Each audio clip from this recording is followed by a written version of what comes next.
تو بیا اولشو برو. اولشو من برم.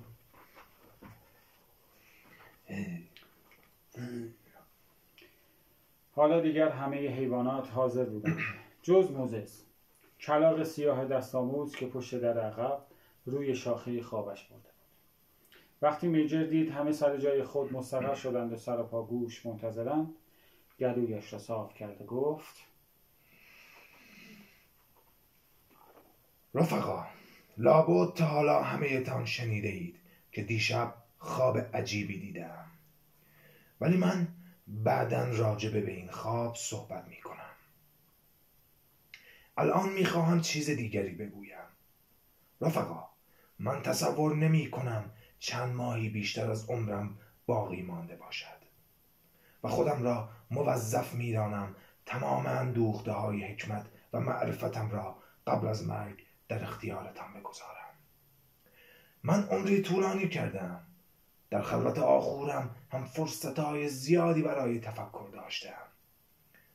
به گمانم می توانم مدعی شوم که ماهیت زندگی در این کره خاک را بهتر از هر حیوان دیگری درک می کنم. حالا هم می خواهم دقیقاً در همین باره با شما صحبت کنم. خب رفقا، ماهیت زندگی ما چیست؟ بیایید واقع بین باشیم. زندگی ما سخت و کوتاه و نکبتبار است. ما به دنیا می آییم و فقط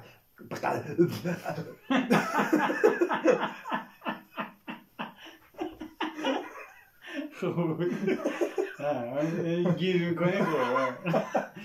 خب ما کتاب مزرعه رو داریم براتون آماده میکنیم، پادکستشو، و امیدواریم که خوشتون بیاد. کلی داریم زحمت میکشیم، کلی توپق داریم و واقعا سخته.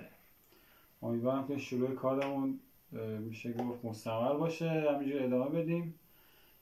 خوشتون بیاد.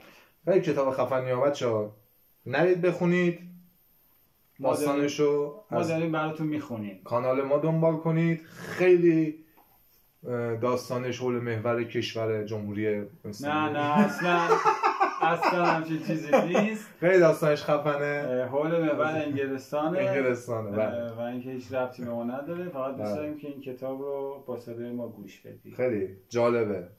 حتما حمایت کنید، خوشتون میاد. ممنونم. سابسکرایب کنید، لایک کنید.